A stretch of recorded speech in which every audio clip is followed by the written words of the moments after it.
Tuesday, April 9th, 2019. Do you have anything to report out? No action to report, Madam Mayor. Okay, with that, we will adjourn the special meeting, and we will convene the regular meeting of the Folsom City Council for Tuesday, April 9th. If the clerk will call the roll, please. Council members Kozlowski, Yes. Sheldon. Here. Keno. Here. Gaylord. Here. And Howell. Here, and if you'll all join me in the Pledge of Allegiance. I pledge allegiance to the flag of the United States of America and to the republic for which it stands, one nation, under God, indivisible, With liberty and justice for all. Do we have any agenda update? No agenda update tonight, Madam Mayor. Okay, thank you. Then we will proceed with business from the floor. And our first speaker will be Dawn Tucker.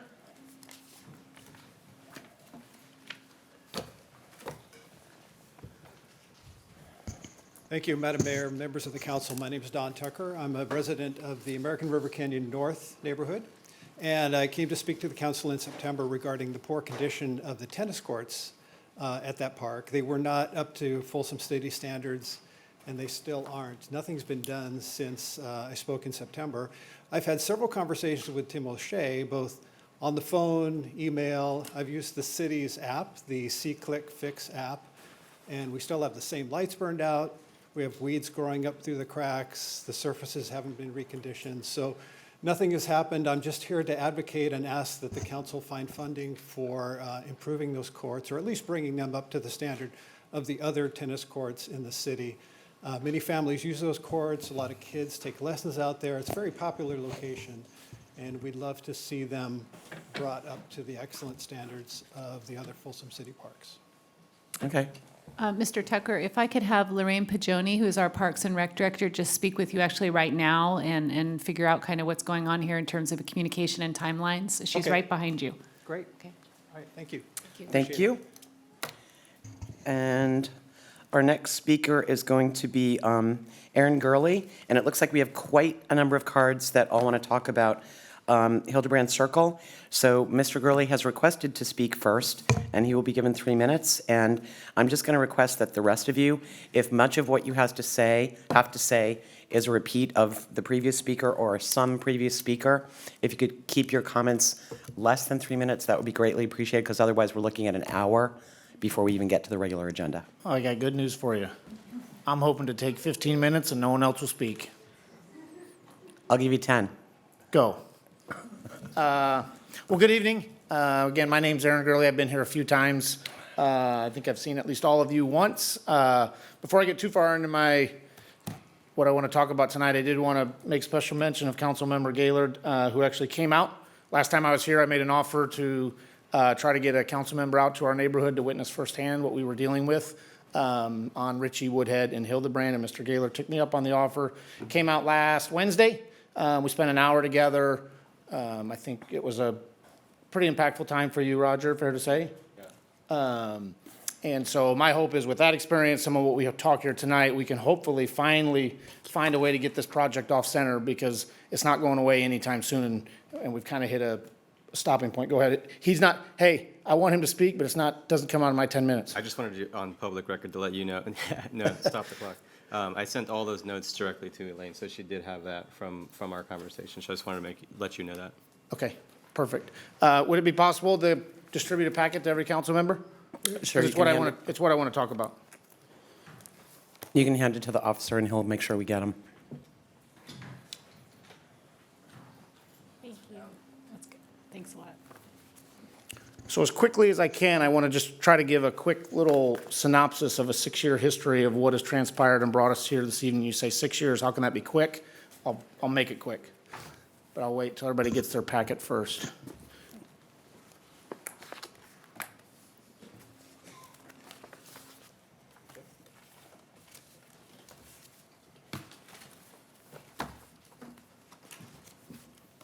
So what you're looking at on page 1 is the Elliott Homes Empire Ranch map that was distributed to all home buyers in our community when they purchased their homes.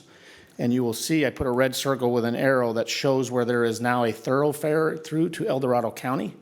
And you can see very clearly that people who bought homes from this builder in this neighborhood were under the understanding that these were going to all be homes on Hildebrand Circle, up at the top of this neighborhood at the end of the county line in Sacramento County. And then on page 2, you're just seeing a blown-up version of that. So clearly, people were sold homes with the understanding that there was not going to be any kind of a thoroughfare through to El Dorado County. Second page, you're seeing what our street used to look like. This is Nate and Angie Owen grilling s'mores on their camp stove. Nate is now in what grade? Oh, stand up. Everyone who's here from Hildebrand, or Woodhead, or Ritchie. So I got tired of coming by myself, so I brought some of my friends with me tonight. And please stay standing if you would. Nate is in what grade now? Fifth. I think he's probably 4 years old in this picture. This is what our neighborhood used to look like.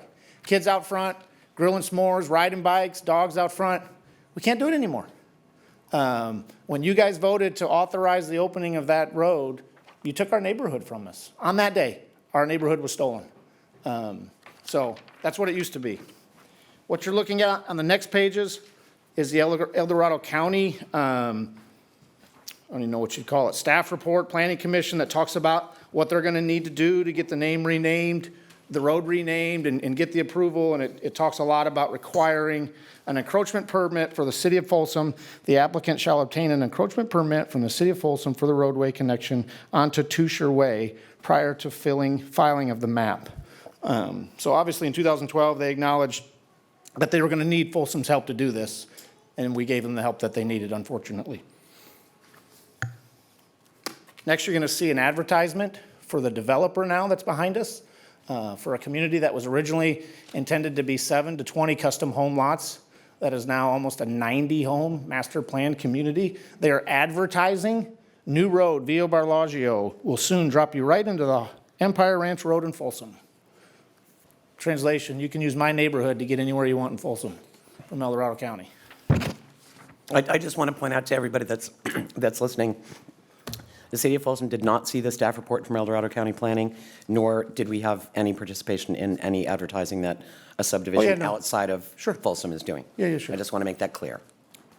The next sheet you're going to see is an email from Everett Palmer, who I believe at the time was the city manager, to Craig Owen, dated February 25th of 2016. So that is over 3 years ago. Craig reached out, concerned about the traffic already and what was happening to our neighborhood, and Mr. Palmer said, "Thank you for reaching out to me. My staff and traffic engineering are working with El Dorado County to convert this, air quotes, passage into an emergency vehicle access, which would mean it would be gated full-time. This will take some time to accomplish, so hang in there." We're hanging. It's been 3 years. We're hanging. Feels like I've hung myself. I've been hanging so long. July 17th, 2017, this is when I got involved. We came to a city council meeting. We met Mr. Mark Rakovan. Mark Rakovan has been great, by the way, extremely responsive. I think he's doing the best he can. I just think this is finally probably above Mark. It's time to go to this table right here and get something done. Mark gathered data on the numbers. What I want to highlight on this sheet for you guys, second paragraph, last sentence, total daily traffic volume under 1,000 vehicles per day as the volume at which we'd start considering it excessive. So you guys have established 1,000 cars a day in a neighborhood is considered excessive. And at that time, in July of 2017, you'll see we were at 1,100. So we were just over the threshold of what would be considered excessive. I'll skip to the end. We're at 2,200 now. We've doubled that. So I don't know what you call double excessive. Is there a term for that? That's what we need to be using now. After that, you're going to see. I'm sorry, where did you get that 2,200 number? I'll show you. It's later in the packet. I'm jumping ahead. Okay. Spoiler. The next is just the data that was collected to come up with the 1,100. You guys use a company called Kimley and Horn, I believe. So now we're to a traffic, you should see a traffic safety report dated July 18th, 2017. Looks like this. And if you go to page 4 of that document, which now looks like this, we got involved. We started going to traffic meetings. And this was what was proposed to us by the City of Folsom Traffic Committee. This is what they said, hey, we get it, there's a problem, here's how we're gonna fix it. And I wanna walk through this timeline super quick with you. Baseline data collection, June of 2017, so they wanted to gather data to see if there was really a problem. Tier 1 traffic management, install all-way stop signs, supplement 25-mile-an-hour speed limit signs, and stripe the road. We did that. Then they were to gather phase 2 data, right? Let's gather some more data, see how it worked. We did that in April of 2018, which was 16 months later than they projected it was going to happen on this timeline that they gave us.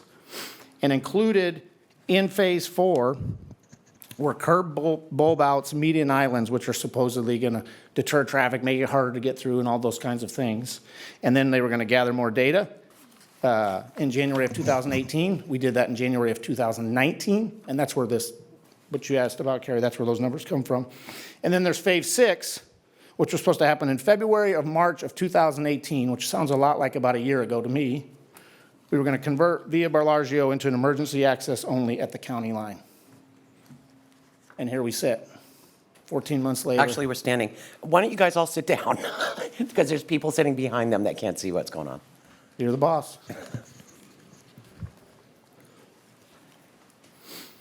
So again, in July of 2017, your traffic committee presented to us, this is what we were going to do to make this problem go away for you guys. And it's just not happening. It's been a year. We've done nothing in a year.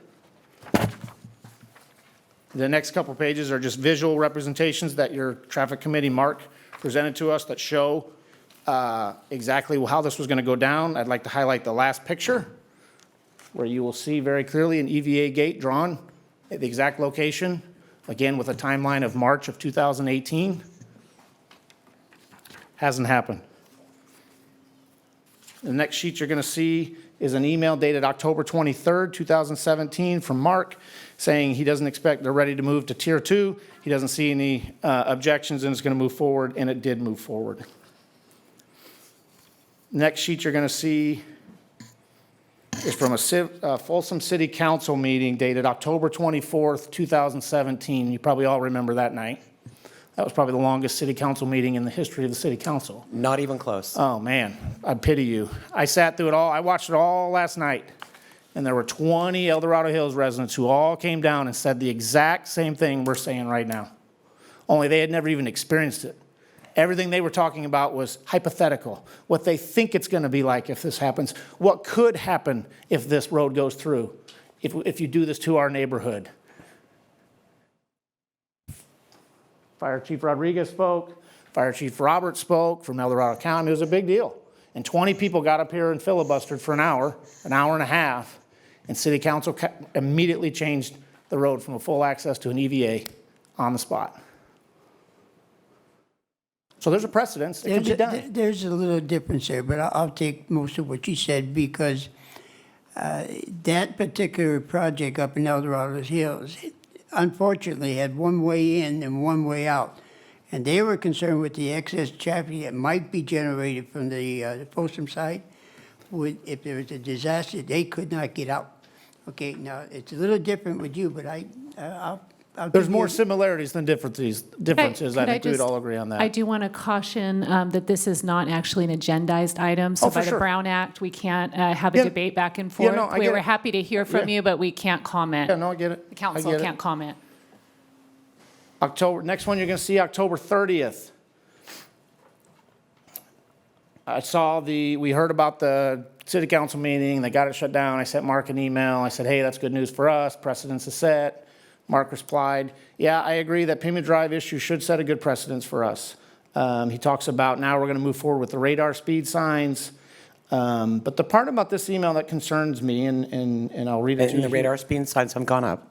And they've gone up, yep, those went up about a year and 2 months ago, the first ones went in. Okay. Yep. We're still optimistic that the Saratoga Way and Wilson Boulevard extensions will get completed early next year.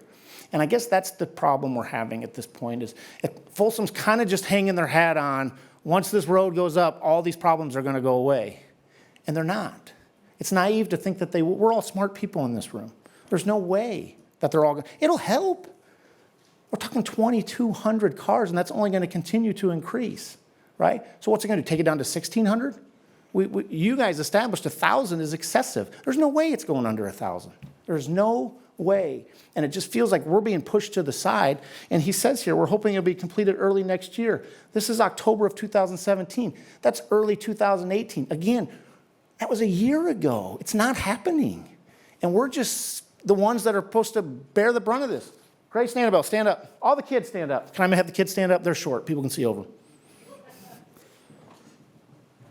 My kids are there in the Folsom Freedom shirts. They're going to be out of the house by the time we get this thing handled. And then what? What's the point of that? My grandkids someday, maybe? The only thing I can tell you is that we are in fact still working on it. I had a half-hour conversation with the Public Works Department about it today. How'd it go? Again, it's not an agendized item, so I can't get into a detailed discussion. Maybe we could have coffee and you can tell me about it. We can do that, and maybe we'll have the Public Works Director and Mr. Actavan, who is not here tonight, present at that discussion. And we can give you further explanation as to what the next steps will be and how quickly those can take place. The next sheet you're going to see is just a follow-up to, and it has a map of what they sent to us showing again that Saratoga Estates, the Wilson Way project that everybody's hanging their hat on. So that's what you'll see there. I'm going to skip that one because I'm at 13 minutes and I want to be sensitive to only taking my 15 minutes you gave me. I think it was 10, but go on. I thought it was 15. There's a speed limit radar signs. Got a picture of that. It's in my yard. I volunteered my yard for the new pole. Thank you, by the way. Now we're going to get serious. June 14th, 2018.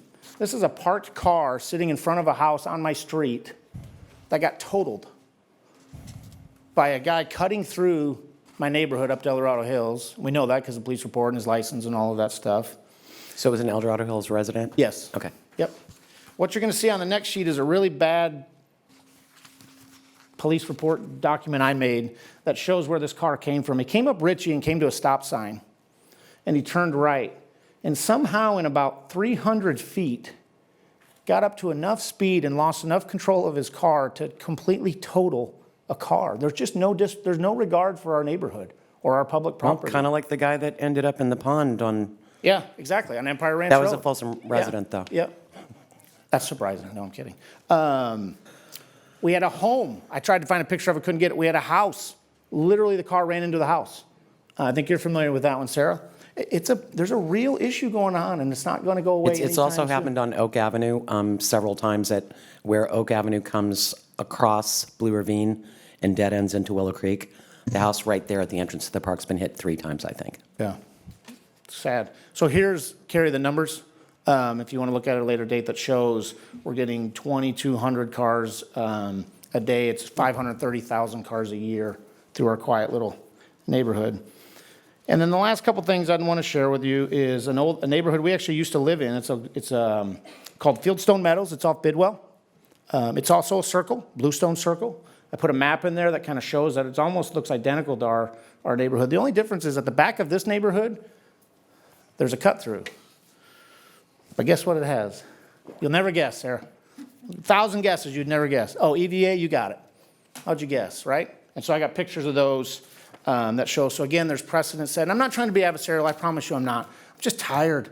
We're all tired of talk and rhetoric and noise. You have taken an amazing, beautiful, quiet neighborhood in this incredible city and completely stolen it from us.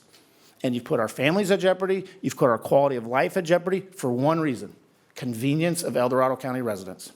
That's it. There's no other case to be made. And we're just begging you. We don't know what the next step is. I'm all ears. You tell us what we need to do. If I need to get 100 people here, I'll get 100 people here. If I need a petition... Honestly, the number of people really doesn't matter. So I think the best thing to do from here is, I know you feel like you've been let down with promises that have been made by... We have been. Things that happen at the Traffic Safety Committee meeting and a variety of different places, including El Dorado County. So my suggestion is, if you want to contact me, and we can sit down with the Public Works Director and the Senior Traffic Engineer, and they can explain the process for moving forward. 3 last little bullet points, and I apologize, I'm done. The fire station is complete, because that was another thing we heard for a long time, mutual aid, and we got a fast response times.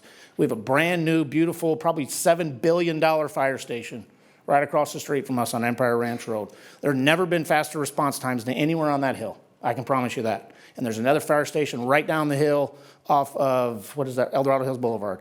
We're like the sweet spot for response times. One of the El Dorado Hills residents brought this up, and I thought it was a pretty valid point, and someone could speak to whether it's true or not. He said it. It helped my case, so I'm going to believe it. And that is, because we're right on the county line, we're more susceptible to crime, because people know they can commit a crime in Folsom, and they're immediately across the county line, and now you got to call, what do you call it, cross-reporting, and now they got to report it to El Dorado County, and there's just data that shows. That sounds to me like somebody from El Dorado Hills not wanting an EVA. Yeah, maybe. Go on. And lastly, Ritchie and Hildebrand is a bus stop, right where that accident took place. That guy came from that stop sign. And there are many, many, many children every morning and every afternoon trying to exit the bus, walk home, get on their scooters, find their way home. So that's it. I took 18 minutes. I apologize. But I saved you 42 minutes. So we appreciate your time. I appreciate my neighbors coming down. And I will absolutely reach out to you, Carrie, Okay. and we'll take the next step. Roger, Great, thank you thank you. again.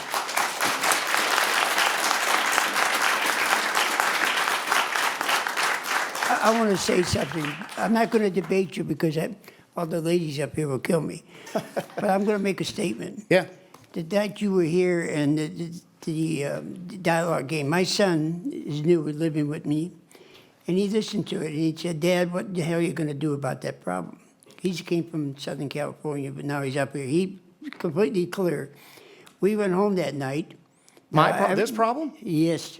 And we Googled up, he did, he's smart, I'm not, I just couldn't read the signs, you know. And we looked up and we did not see any road other than cutting through to do the construction that was going on El Dorado Hill. We could not see an answer on the El Dorado side. I brought that information, had a talk with the city manager, and she brought me up because I didn't know how it happened. So you gave us a bonus. If we come up, you were going to give something to our nonprofit. I don't respond to bonuses, but I did go and look, and we talked about it. So I just want to leave you with the idea, we're not ignoring you. We just got to figure out how in another county we get them to do what we do here in this town. Yeah, and I can appreciate that, Ernie, and I say ignoring it. I get it. You guys got a lot of stuff going on. I mean, there's tennis courts that need to be resurfaced for crying out loud. No, it's not You know, that. I'm What being it comes down to facetious. is that there's very specific things that we need to do, and that's why I'd like to talk to you about it when I can, but it's not agendized, so we can't. I get it. And I think you just dropped something. Down at your feet.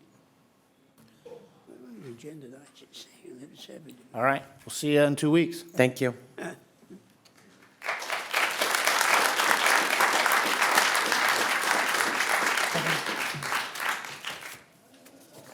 Okay, with that, we will move to our scheduled presentations. The first one is proclamation of the mayor of the city of Folsom proclaiming April 14th to the 20th as National Public Safety Telecommunicators Week, and I understand Chief Hillman will be accepting this one.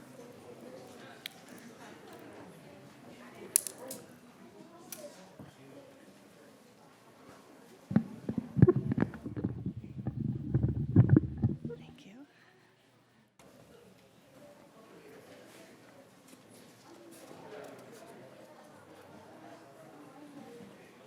Hello. Okay, we've got a proclamation of the mayor of the city of Folsom proclaiming April 14th through 20th, 2019 as National Public Safety Telecommunicators Week in the city of Folsom. Whereas the communications dispatchers of the city of Folsom are responsible for answering incoming calls for emergency services and dispatching assistance to help to save the lives and property of our citizens. And whereas Folsom's communications dispatchers are a vital link to our police officers, monitoring radio activity, providing information, and ensuring their safety. And whereas the safety of our emergency responders is dependent on the quality and accuracy of information obtained from citizens who call the City of Folsom Public Safety Answering Point. And whereas in 2018, Folsom's communication dispatchers handled more than 116,000 telephone calls and dispatched more than 61,500 events. And whereas in 2018, Folsom's communications dispatchers answered 98.4% of all 911 calls in 15 seconds or less. And whereas Folsom's communications dispatchers contribute substantially to the apprehension of criminals, and whereas Folsom's communications dispatchers exhibited compassion, understanding, and professionalism during the performance of their job in the past year. Now, therefore, I, Sarah Aquino, on behalf of Carrie Howell, Mayor of the City of Folsom, and the Folsom City Council, do hereby proclaim the week of April 14th through the 20th, 2019, as National Public Safety Telecommunicators Week in the City of Folsom, and extend our gratitude to Folsom's communications dispatchers for their dedicated service to our community, their diligence and commitment to keeping our city and citizens safe. Proclaim this 9th day of April, 2019. And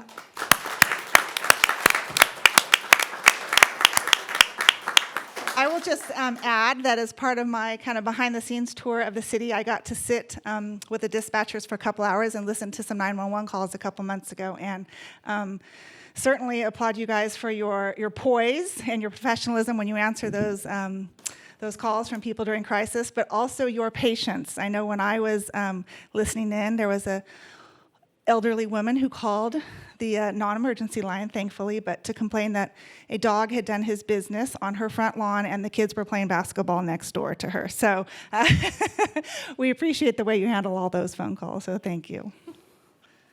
Congratulations. Thank you. Thank you. You want to say something, Chief? Sure. Well, we always applaud our dispatchers. This is Bryn Miller. She is our customer service recipient, award recipient this year. Eva Christensen is our dispatcher of the year this year. She was feeling ill tonight and could not make it. They received awards this weekend. These are recipients of awards where they were voted by members of the department for the way they handled the radio or telephone calls.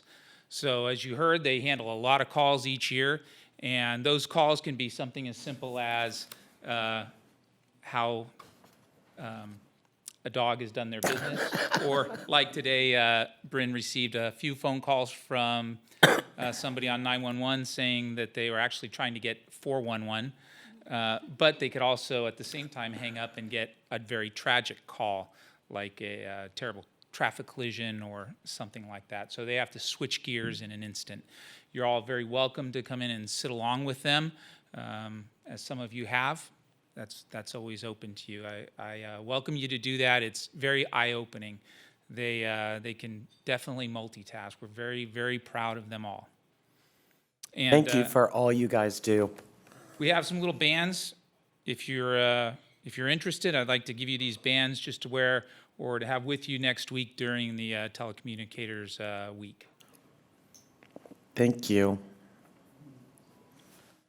Yeah, so that I don't get taken down by this officer. Thank you. Thank you very much. Thank you.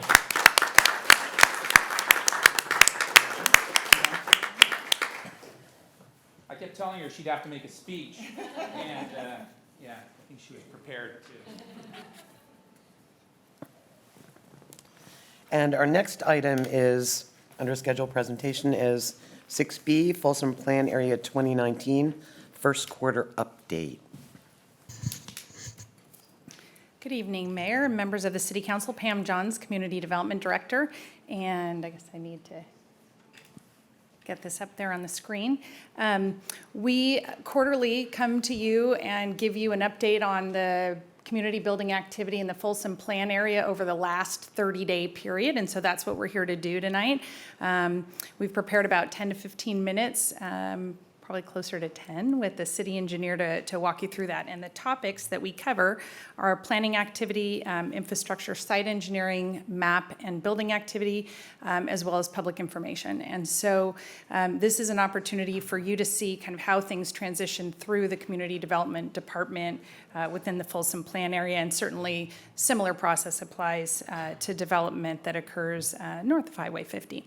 So as a reminder, this is the land use plan that was originally adopted in 2011, has been refined over time, and this reflects the current land use plan along with the approved tentative maps that have come before this council.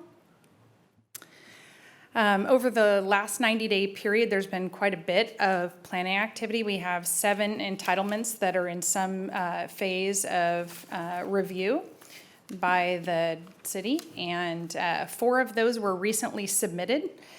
2 were approved by the Planning Commission, and 1 is on hold over this last 90-day period. So I'm going to quickly pull those up on the screen, not intending to give you too much detail or information, but just awareness of what's in the pipeline. We received the application formally from... Quickly, Pam, why is the multifamily still on hold? What they had identified at the time is the amount of grading and infrastructure work that needed to be done in and around that site in order to proceed was too cumbersome. Now, a lot of that is actually moving forward, so we expect that we may see that come back later this year. Okay. So Toll Brothers submitted their application formally. This is the land area. It's a pretty large land area between Oak Avenue, Parkway, East Bidwell, north of White Rock, and south of Mangini. There are about 800 single-family units within this proposed project area. About 75% of those would be age-restricted. So And are those 55 or 50 or 60 or what's? 5, as I Okay. understand it. Second project is Mangini Ranch Lot 10, which is on the southeast corner of Mangini Parkway and East Bidwell. This is one of the first multifamily low-density sites, so they are proposing a single-family, high-density type product, and we're going through the process of review. Similarly, north of that parcel is Lot 15, which is also a multifamily medium density that's being proposed for a single-family, high-density product type. This would require an amendment to the general plan at this point. Again, we are working with the applicants through this process. The fourth item, Mangini Ranch Villages 3, 4, and 5. You see on the map, the vicinity map or context map off to the right is located adjacent to Taylor Morrison, the existing single-family model home sites and neighborhood. And we are going through the review process. They're asking for some modifications to the development standards for that site. I'll go forward for Planning Commission review and decision.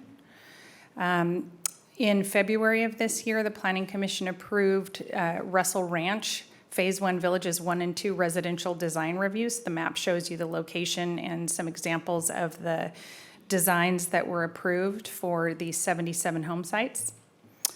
And then in March, the Planning Commission approved Mangini Ranch Villages 8 and 9.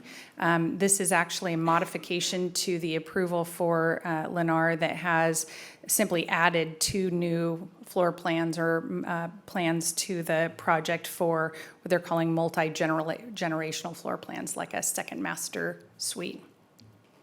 And then finally, just showing you the images of the application that's on hold for the apartment project, which would be located not far from the Folsom Ranch, the first commercial project site that you saw. And I'll see if I can use my cursor to show you. So that has not yet gone to planning? no, this has not yet gone to the Planning Commission. So here's the Folsom Ranch commercial site that was approved last quarter. And then the enclave is a subdivision map that was previously approved. We don't yet have any design review application on that site, but here this is closer to Highway 50 there at East Bidwell and Alder Creek Parkway. So with that, I'm going to turn it over to City Engineer Steve Cron to talk about the infrastructure and building activity. Good evening, Madam Mayor, council members, and staff. I'm just going to briefly go through a few of the things that have been going on. I think I can characterize the last 90 days of the first quarter of this year as kind of a holding pattern for most of the construction out there, at least as far as grading and construction. With the weather, it's been most of the sites have been shut down for the winter. But with this next few weeks, we expect a lot of that activity to resume and see quite a bit of construction and infrastructure improvement going on in the next couple of weeks. Probably by May 1st, it'll be well underway. Steve, we just got, I think it might have been in the newsletter that said that Alder Creek's going to shut down again. Why was that piping not installed before the roadway was opened? Well, it goes back to last year, and they needed to shut down, if you recall, last year, they had to shut down East Bidwell Street to reconstruct it. So in order to do that, we wanted to make sure that we had Alder Creek Parkway open. So the developers went through and constructed and put in the sewer line on that Alder Creek extension to open that up to allow a detour for the closure of East Bidwell Street. Well, they didn't get all the infrastructure in because the developer building it didn't need to. Just to clarify, that was probably still referred to most people, but at that point as Scott Road. It was Scott Road, but now it's East Bidwell, correct. So this year, they have to, the Enclave project's ready to move forward, which Pam mentioned. We've approved their plans, and they're going to do a lot of infrastructure work along that roadway. And the reason it needs to close is the Mangini Phase 2 portion of the project around the Enclave project is going to be working with them during that construction to grade most of Mangini Phase 2. And they're moving several 100,000 yards of material across Alder Creek Parkway during that time while this construction's going on. And I was going to get to this a little bit later. So they needed to shut it down for safety reasons, and they'll have to keep East Bidwell, formerly Scott Road, and Placerville Road open during that time. And we expect that closure to extend from April 29th through the end of October. Okay, so they'll get get that work the water piping in, whatever else is going in. Yeah, there's and correct, for both and- projects. Any repairs that I'm guessing are going to be done because of all the earth movements that's going to travel on that roadway, right? Yes. Okay. Yes, we're still trying to get details on how they're going to cross. We've heard possibly that they're going to take a section of the roadway out to run scrapers across the road during that time and, of course, rebuild it. Okay. Of course, most of that never had the final lift on it. So Okay. they'll be able to get all the infrastructure and the work done and repaired and do a final lift when it's all completed. When it's done also, the intersection of Alder Creek Parkway and East Bidwell will also be improved. The sight distance will be improved. There'll be 2 lanes in an easterly direction on Alder Creek. They'll be doing the frontage improvements along the Enclave, and I believe they're going to try to get in the frontage improvements along the Spanos project, which is just east of there past Westwood at the same time. So that's all going to be happening during this next quarter. So I can go through quickly these projects. Mangini Phase 1B, they're calling it, it's villages 3 through 7. They graded most of that, and the grading is the rough grading for those subdivisions, and now they're down to fine grading. It's essentially complete. So they're working on underground infrastructure. So we expect all 5 of those villages, 3, 4, 5, 6, and 7, to be ready for building permit construction during the summer. Russell Ranch Phase 1, I think we have 2 maps on the consent calendar tonight. They've done, that's villages 5 and 8. So there's only 1 remaining final map for the entire Phase 1 subdivision. I think if they get clear weather over the next 4 to 6 weeks, they'll be able to finish all of those subdivision improvements. And shortly thereafter, we'll be issuing model home permits, and probably later this summer, production home permits as well within the entire Phase 1 village. If you've been out there, landscaping's underway along Alder Creek Parkway all the way around to Grand Prairie Road. We've accepted Alder Creek Parkway is completed, but we're going to keep it remaining closed while they do a lot of that construction up there in the meantime. And it's not completed, so. It's completed, the Alder Creek Parkway portion. Not, the landscaping's not, but the roadway Okay. improvements are. So that jumps, White Rock Springs Ranch, they got started late last year. They were essentially shut down for the summer.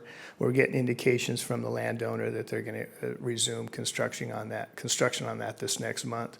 Is that a They're new trying- home? No, that's a White Rock Springs Ranch. Not sure who the home builder is. Okay. But it's Range Tree Development doing that. So, and I mentioned earlier, Enclave and Mangini Phase 2. There's going to be a significant amount of grading and construction going on this next quarter, all the way through the next 2 quarters for sure, to try to get Alder Creek Parkway open back up by November 1st of this year. So moving on. Here's an aerial view of most of Russell Ranch Phase 2 in the background, or Phase 1, excuse me. To the right of that is the beginning of White Rock Springs Ranch, which we expect to restart up here fairly soon. In the foreground is the villages 1, 2, 8, and 9, which we've been issuing building permits since last May on. And then behind that, before you get to Placerville Road, is the villages 3 through 7 that's been graded and is ready for infrastructure. Under infrastructures, all the plans have been approved for those subdivisions, and that infrastructure is currently going in. Here's just another view of that same thing from from the south looking north. And behind this village here, I can't point to it, this area, I don't know if that works, but north of this subdivision, between Alder Creek Parkway, which you can see towards the back, and the freeway behind that, that is the area that's going to be seeing a significant amount of grading and construction in this summer. Here's just another couple of views of the same projects. In the middle of this grading area is the school site. I think that's close to being transferred to the school district for ownership. And then to the left of that is what will be the future park site for Mangini Ranch. That will be graded and be ready to be transferred to the city. We expect sometime this summer as well. Here's just another couple aerial views. These are fairly recent aerial views on a nice clear day, which we haven't had too many of. Here is the small lot activity, final map activity we talked about. The changes here are the Russell Ranch Phase 1 villages that we've approved the last several meetings. Villages 1, 2, 3, and 7 were the last meeting. We've got villages 5 and 8 tonight, and then back at the end of February, we approved Village 6. When all of these maps record for Russell Ranch Phase 1, that'll be about 394 lots that could be built on for home construction. And of course, if we expect to have the final maps approved for villages 3 through 7 and Mangini 1B, that's another, I think, 500 lots as well. So we're expecting to see that sometime this summer. And of course, we have other maps in process. We have the Enclave final map is in review. If they can construct those improvements, we'd expect the Enclave. There's 111 subdivision units along Alder Creek Parkway. We expect that to be done sometime this year as well. Building activity, all the building activity we've had thus far has been in villages 1, 2, 8, 9 with Lennar and Taylor Morrison. As of April 1st, I believe, we've issued 221 permits. 51 homes have been finalized. And we assume when they've been finalized that we have move-ins at the same time. And then 160 of those homes have been sold. And there's some recent data on the buyer geography. This is, I believe, as of April 1st of this year, that 50% of the existing, or of the residents purchasing these homes, are Folsom residents. 65 are from Folsom and adjoining communities, and 87 from our region. Here's kind of some of the activity we expect. Russell Ranch is in the background there. We expect to see home activity, construction activity start this spring, early summer. Tri-Point Homes, I think Pam may have mentioned, is in that area in villages 3, 4, and 5 of Mangini. Taylor Morrison, of course, is still working on villages 1 and 2 north of Mangini Parkway. Lennar is villages 8 and 9 south.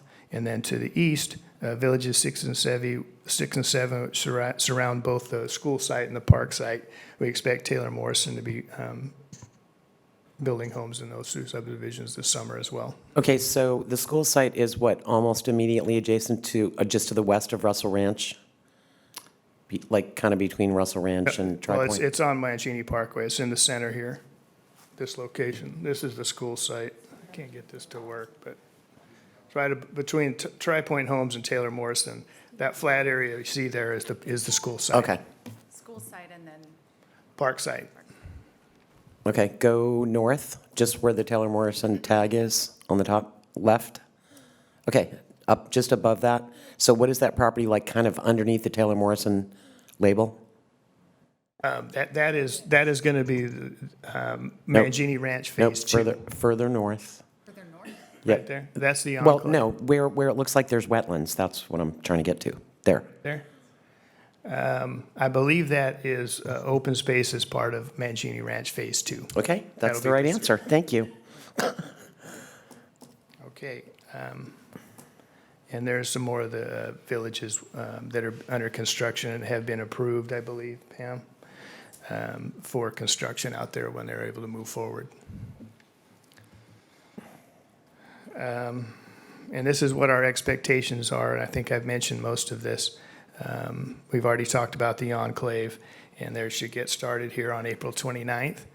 So as Mancini Ranch Phase 2, as well as all the construction that we've already discussed and can see from the aerial view. We haven't seen the plans come in yet for the first commercial property down there that has been approved. That's called the Shops at Folsom Ranch. They will be grading the site and constructing the frontage improvements during the closure. So we expect to see some activity on that site sometime this year. And there's another view of the items we've talked about, the areas of development where we have anticipated. What's not included here is Mancini Ranch Phase 2 as far as being circled, but we expect to see that grading activity commence here very shortly. That's it. So unless you have any questions, I'll give it over to Pam. Yes. As soon as I get my button on, I got a question. Again, just the tracking of the density, because that's a hot subject, it's always been in this town, south of 50. You know, we settled around 12,000 something, 12,000 plus. Are we tracking when the plans come in to be sure if they take this, they're gonna give us this and keep within that range? Yes. You want to take that, Pam? Yes, absolutely. That's our job. And when there's any density that deviates from the plans, we're tracking it. When we have some authority to do minor administrative modifications to transfer density within limitations. Otherwise, they come forward to you with a specific amendment to the plan, and you get to review that. What do you call minor? If you're taking 5 units from one parcel and transferring it to the adjoining parcel, something like that. Yep. Okay. Which at the end of the day doesn't really change the density, it just moves it. Exactly. Exactly. And that move doesn't have a significant impact on the traffic plans and other, analysis that was done for the overall project. So on this slide, one of the things I just want to do is mention that we have had a lot of feedback that this is good information for anyone who's trying to understand, about development activity that they're seeing in the city. And so we are keeping this up to date, and we received some questions about the Area 40 remedial action plan. And you may recall that we had a presentation from Aerojet and DTSC with the council last year, and we've now got that plan posted on here.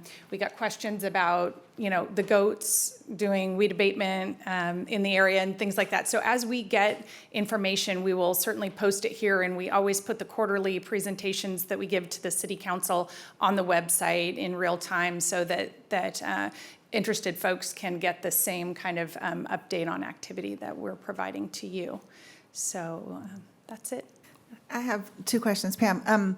Just want to make sure that all of our literature, as well as at the model homes and stuff, has correct information regarding the school district, because I've heard of a couple instances where somebody will take a flyer up to Russell Ranch Elementary School, which is not in Russell Ranch, as we know, and say, hey, but look, it says, this is where I'm going to go until the new school is built, which is not where they're going to go until the new school is built. So just want to make sure everybody has correct information about, where those temporary schools are. And then I know the new home company, at least on one of their developments, is doing kind of what do you call it? Kind of like a community clubhouse type area. Do any of the other developments have that? Maybe it would have a pool, or maybe it's just an area that you could possibly rent out if you wanted to have a party or something like that. I think there are 2 projects within the Russell Ranch area that have, within the Russell Ranch development, that have a community clubhouse. And I know that the Toll Brothers application has a similar type of facility proposed. The age-restricted stuff typically does have that. Yeah, and I can follow up and confirm that, but. I just think it's a nice feature, you know, when the lots are a little smaller, it's a nice feature to have those sorts of amenities. Sure. But I think Sarah makes a really good point about the school questions. We need to make sure that, I don't want the city to be looking like we're responsible for that. So I think it needs to be very, very clear that depending upon what neighborhood you're looking at, you need to contact the school district to find out where your children will be attending until that school construction starts and actually opens Yep. a year or a year and a half from now. Great information. We do have an overview here and a contact link to the school district, but we can, again, keep that updated as they keep us apprised of new activity and property acquisition and things like that. So that's absolutely what we intend to do with this site, is keep it current. You know, on the clubhouses that you mentioned, I think New Homes has offered to consider a senior center at certain days, because I think one of their areas is a senior enclave. Yeah, that was a discussion they had with this council. Yep. Hey Pam, just a couple of points. I really like this marketing and the graphics you guys have done. I noticed on the website there's a lot of links that are still broken. If you try to look up an individual part like Measure W or Open Space, it drives to a landing page that doesn't exist. And so I think I mentioned it to Elaine a little while ago, but a lot of them are still blank pages that go nowhere. So unless you go to this specifically, you won't find them looking for these. So just, All right, we will get on that tomorrow. Thank you for the information, and if you continue to see that, feel free to give me a call. Cool. Thanks. Got it. Any other questions? Thank you, Pam. And we will move on to scheduled presentation 6C, which is a presentation regarding the upcoming tree preservation ordinance update process. And look, it's still Pam. Thank you, council. This is an information item that's really here to announce to you the upcoming tree preservation ordinance update. So I'm here tonight with our city arborist, Amy Nunes, and we've just prepared just a brief overview of this planned update process to give you some context and understanding of what's planned. So the current tree preservation ordinance is over 20 years old, 23 to be exact. It was adopted in 1995 and has had minor amendments since that time, primarily a few definitions and procedures in 96 and mitigation fees in 2006. Staff and stakeholders have over time identified several challenges with implementing the current code. And so when I say stakeholders here, I mean broadly residents, developers, arborists, interested persons who drive down the street and see that trees have been chopped off the tops of trees in a shopping center, or that street trees have come down. So sometimes it's complaint-based through See, Click, Fix, but we have a kind of a punch list of those things that have been a challenge or a problem for us in implementing. And we have a new general plan that outlines lots of good policies for tree preservation, planting native species, and all of the benefits of tree planting. So what we intend to do with this update is really a focused or surgical update that addresses those gaps and ambiguities and make sure that our document reflects best management practices. I think since the city got out in front of this in 1995, there have certainly been a lot of lesson learned and other communities that have improved upon the practices that of tree preservation protection. And then certainly when removal is necessary, then how we go about doing that. And so we really are looking to refresh and update our document in a focused way to make sure we're addressing the problems. So I'm going to spend just a few minutes giving some fun facts about trees, and I know all of you value trees as a defining attribute throughout our community. You probably know also that we've been a designated Tree City USA for 13 years. Trees have a proven or studied increase to property values. And so the statistics are that large trees can add as much as 10% to property values, and that consumers spend more time and 12% more on goods in tree-lined commercial districts. In terms of the benefits to absorbing pollutants and improving air qualities, one large tree can provide a day's supply of oxygen for up to 4 people. Roadside trees reduce nearby indoor air pollution by more than 50%. During 1 year, a mature tree will absorb more than 48 pounds of carbon dioxide from the atmosphere and release oxygen in exchange. In terms of energy savings, the trees cool cityscapes by up to 10 degrees. and trees properly placed around buildings can reduce air conditioning needs by 30% and save 20 to 50% on energy use for heating. Some of those were fun facts that are good to share, and we'll certainly get those posted on a project website that we kick off right after this meeting. So real quickly, the problems we're trying to solve with this update are a lack of clear and common understanding of primarily definitions for regulated activities, making sure that we expand our regulated activities to address maintenance issues, removal and replacement or mitigation for required parking lot and street trees. That's a real common one.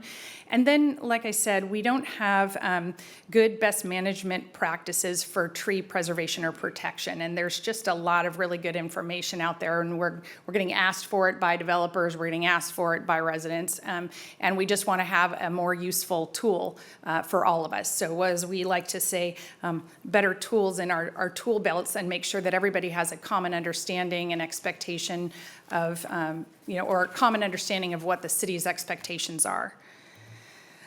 So we have a 3-month process outlined, and unlike the zoning code update process that we talked about over 18 months, this is a relatively short chapter. It's something, again, we feel is a focused update, and so we've planned a 3-month process that will start by identifying issues and concerns. So we already have our punch list of what we know, but we're going to reach out to stakeholders and hold a community workshop on April 25th.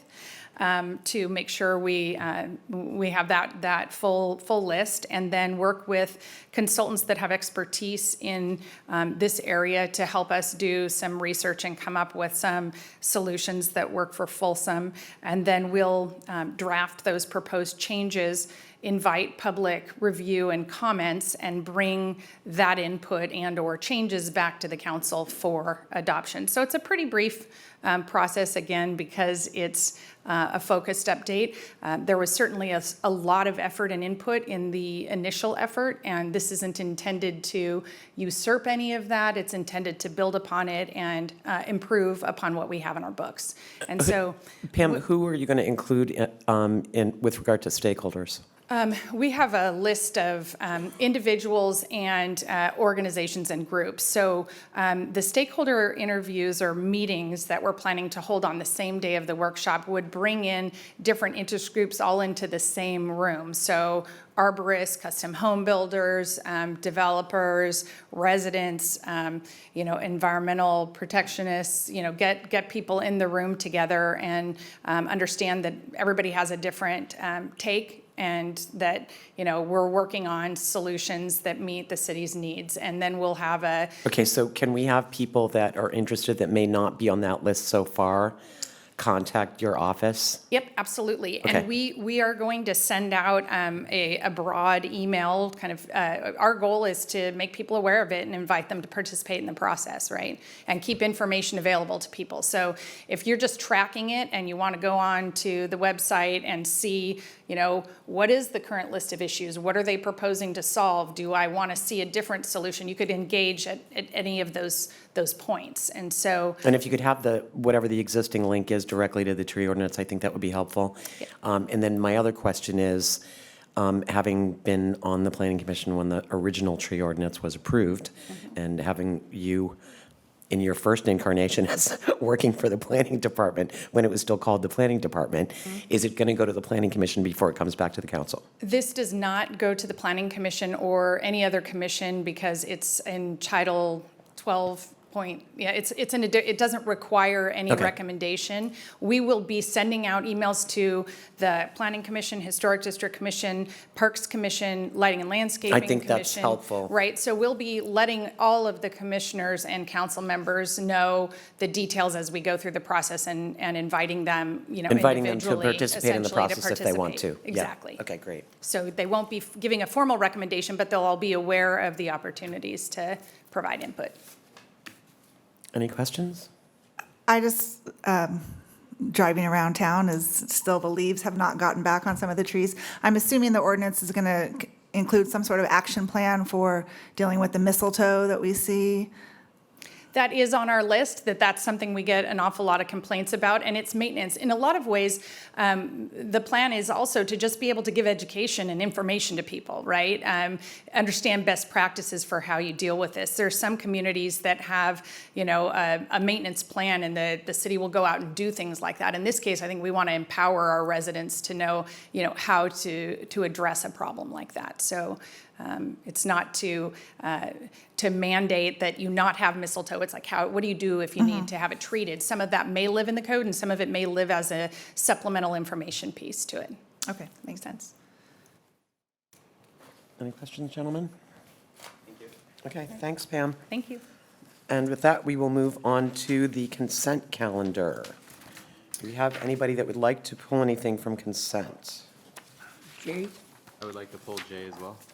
And I want to pull C and I. And I wanted to pull I as well. So would anybody like to move? I can move adoption of A, B, D, E, F, G, H. Second. We have a motion and a second. Call the roll, please. Council members Kozlowski. Yes. Sheldon. Yes. Aquino. Yes. Gaylord. Yes. And Howell. Yes. Okay, so we had someone that requested C. Was that you, Yeah, Sarah? yeah. I don't need a presentation or anything. Jim, just curious, the one we chose out of the 7, how that compared cost-wise with the other 6? And then I was a little bit curious, is that the company we're using now for audits? Cost-wise, they were the low bid, Oh, that's always good. and they are not the same as we're using now. Okay, well, there was let me see, 1, 2, the third whereas just seemed a little bit strange to me because it says, whereas the Government Finance Officers Association encourages governmental entities to enter into multi-year agreements of at least 5 years in duration, and we're doing a 3-year contract, so, We have 3 years plus 2 one-year potential extensions. Okay, Which we would come back to the council for that. got it, okay.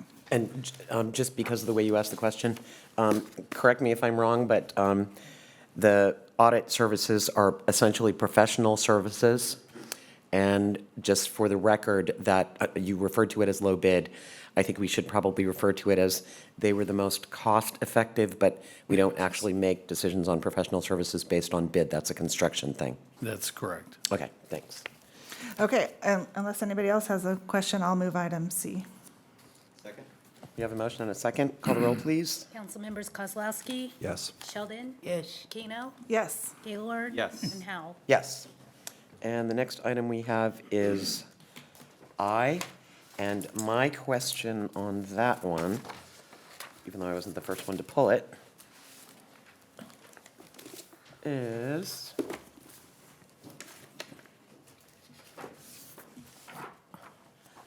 I just wanted to know why the increase. They gave us a proposal that had a given number of hours. This doesn't seem like something would have changed to cause the increase on the contract value. Well, at the time we bid the original contract, we were concerned with the scope of. Again, not bidding, this was professional services, correct? Correct. Wasn't a bid. At the time we awarded the contract to R3, we weren't sure the severity of the proposed rate increase, and we estimated a number of hours for presentation and workshops since that time, and due to the recycling climate and the handwriting on the wall, so to speak, with what the rates are looking like. That given also bringing not only solid waste, but water and sewer rates all together at the same time before this council, we thought we would do more outreach than we had originally anticipated as far as the scope. This number is probably a little bit high, but it's a not to exceed. It's an hourly. If we don't need as many meetings, we just didn't want to come back a second time to do Okay, it. so we in- anticipate probably in the has range this- of 6,500. Not, Okay, so has this, or will it be going to the Utility Advisory Committee? Yes, it will. Okay, that was my question. Probably multiple times, All right, Sarah. which is the reason.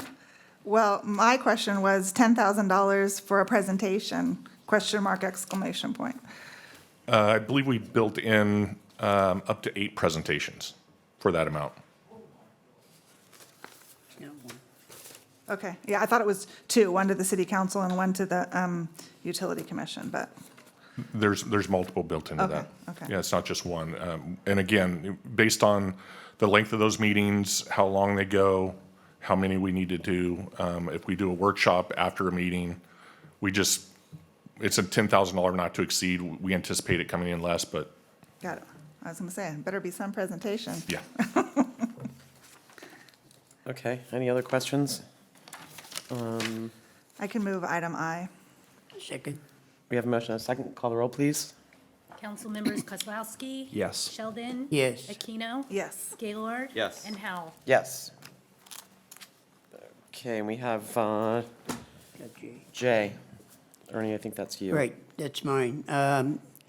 I have no objection to the construction type operation, but anytime I see the state giving us money to streamline our operation, since I've been on this council going on 11 years now, when I first got on, all I heard was expedite in the planning department. Move the projects forward, move the projects, get them out. We were in a recession, although we had a lot of building going on, which was unusual in the area. But I get concerned when I hear streamlining, to me, says faster. And now streamlining, if it's efficiency, I can buy that.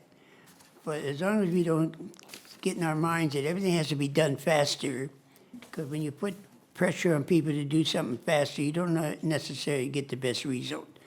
Okay, and so I see this, and I see the areas that we're looking, there's 5 areas, but we're taking only 2, which is not the one that I'm very concerned with, which is good. I just want to make the point, streamlining is okay, but if you get tired of hearing people say, do something faster because it's a joke. Now, we have made concessions, allowing the contract, point checking and all that to help you do faster. But I don't want this council to keep giving any indication that we want you to speed up things at the expense of doing it correctly. Okay, so that's primarily why we're talking about it. We appreciate that feedback, Councilmember Sheldon. It's certainly, I won't lie that there is a degree, we want to increase speed where we can in terms of the processing, but overall, this is about providing outstanding customer service and accountability.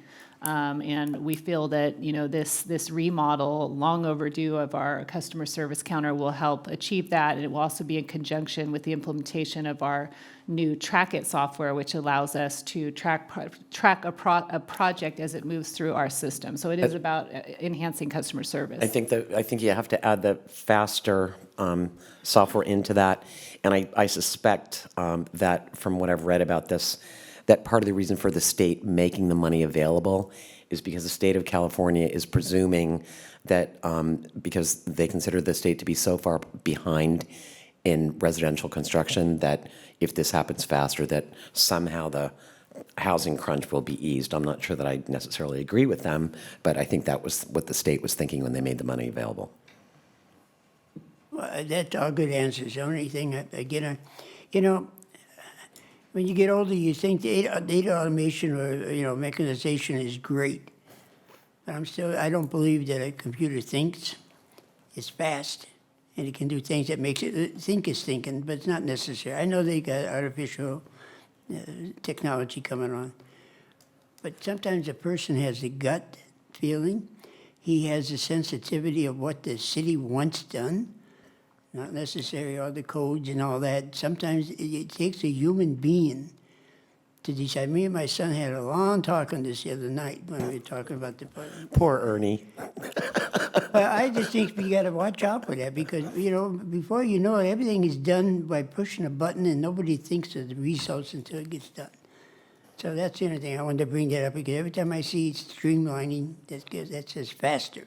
I appreciate that. The plan is also primarily to bring our people forward and to have our people, more available to our customers in a way that makes sense. So I completely understand what you're saying, that, computers have a brain but not a heart, but our people are still absolutely front and center in this remodel.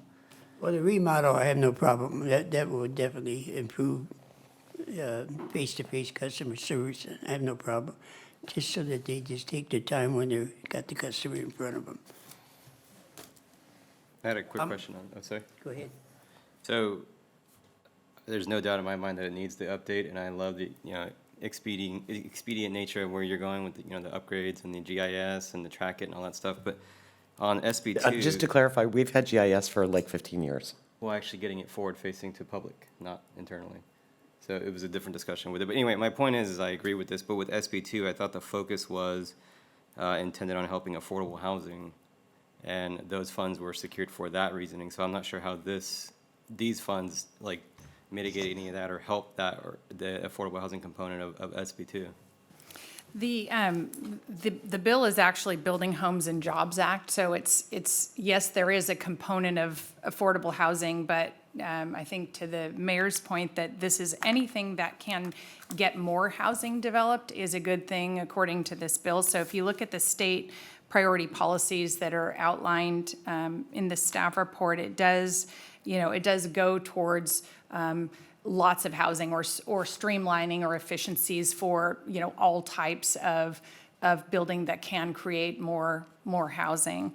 And so it's not exclusively for the production of affordable housing, but that's certainly the hope that that's a part of it. It's like a major piece of it. But for the qualifying projects, so we spend a lot of time reviewing listening in on the webinars and finding out what kinds of projects qualify, because this is the city's money to have so long as we have qualifying projects. So we spend a lot of time understanding the breadth of what could qualify. And a lot of the things that we've already funded certainly could, like a zoning code update would have been a perfect qualification. Establishment of the Track It program or our Project Docs, permit, so it's the electronic permit processing and it's electronic plan check. But those are already funded, and you can't qualify for additional funding for projects that have already been funded. But those would have been perfect examples of what the state would have said, hey, great, those all make sense. They help,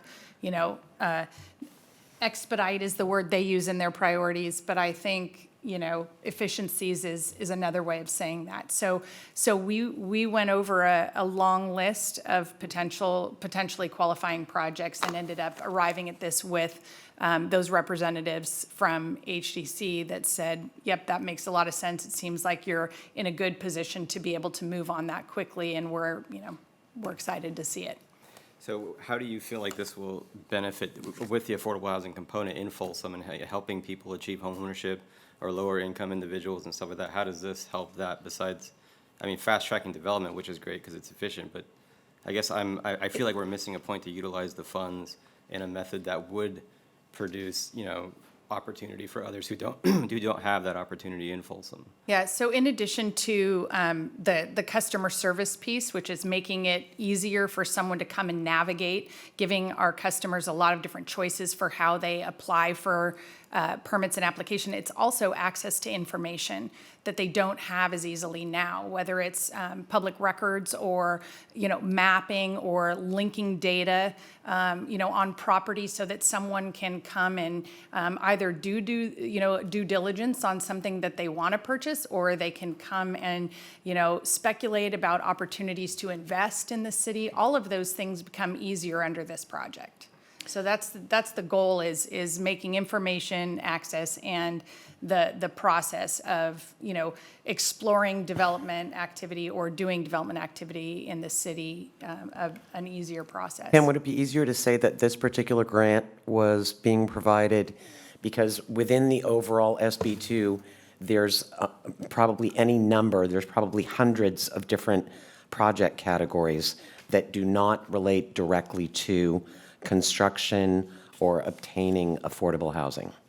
Yes, and if you qualify, if your project is deemed to qualify under one of the state priority projects, your application is a pretty streamlined or simplified process. If it doesn't qualify, then you have a more arduous process and a longer process, arguably, to have access to the funds that are allocated to each jurisdiction. So, yes, that's what I we're also saying. think, Pam, that what you described, the use of the $300,000 will produce a lot more of everything. But $300,000 thrown in enclave to build affordable housing won't get you anything. There's just no way. You can't buy an average home nowadays for $300,000. Right, if you applied it to a program to supplement affordable housing in some way, you're right. It's a drop in the bucket. It would get you 3 VLI units on Broadstone in that ongoing project. Good. I just had a question on it, so I appreciate it. Thanks. Yeah, absolutely. Okay, any more questions? I'll move it, resolution 1020. We have a motion, do we have a second? I'll second. We have a motion and a second. Call the roll, please.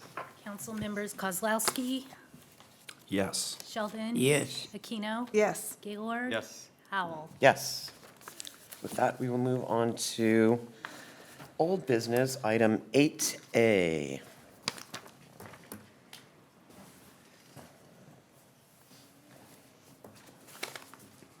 Okay, since nobody else is reading it, Resolution 10268, resolution authorizing the city manager to execute a use agreement with the Sierra Marlin swim team. Good evening, Madam Mayor, members of the council and staff. Lorraine Pigioni, Parks and Rec Director. I'll be making a brief presentation to you tonight, and if you have any questions, I have Chad Gunter with me as well, our aquatic supervisor, who could help possibly with any questions you may have. What am I doing here? Okay. What is that next one? The pool is cloudy from here. Sorry. Is that clicker not working? That's I correct. just hit the tab. Okay. So just a little bit about the Aquatic Center. The Steve Miklos Aquatic Center, we have a mission, providing aquatic programs for everyone. The goal, of course, at an Aquatic Center is that everyone who walks in, walks out. And our responsibility at the Aquatic Center is provide and maintain safe aquatic programming to the entire community while being fiscally responsible. A little bit about the contract partners we have in the same pond that we're talking about, contracts for our Did you swim say teams. pond? I did. We have 2 competitive teams. We have the Sierra Marlins. They're a year-round competitive team. They swim at the Steve Miklos Aquatic Center.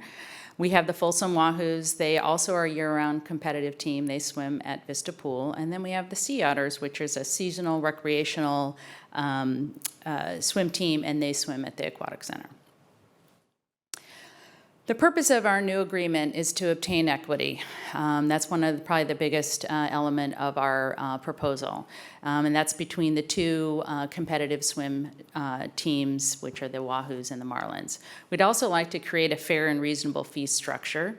We'd like to increase the available lane space of inventory for the city to rent at a market rate of approximately $15 per lane hour. We'd like to provide opportunity for the teams to work together. And you can work together if you have the same lane rate. You could actually work, if one needs a lane and you aren't using a lane, we don't have issues with that. Create consistency in contract language per the city attorney's office.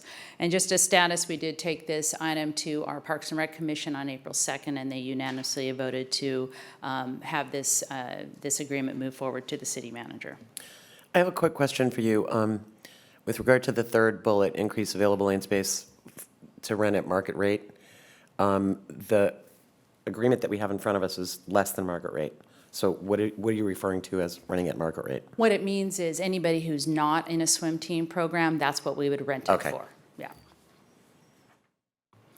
So, in summary, our proposal addresses equity. So what we'd like is the competitive teams will be paying the same lane rental fees.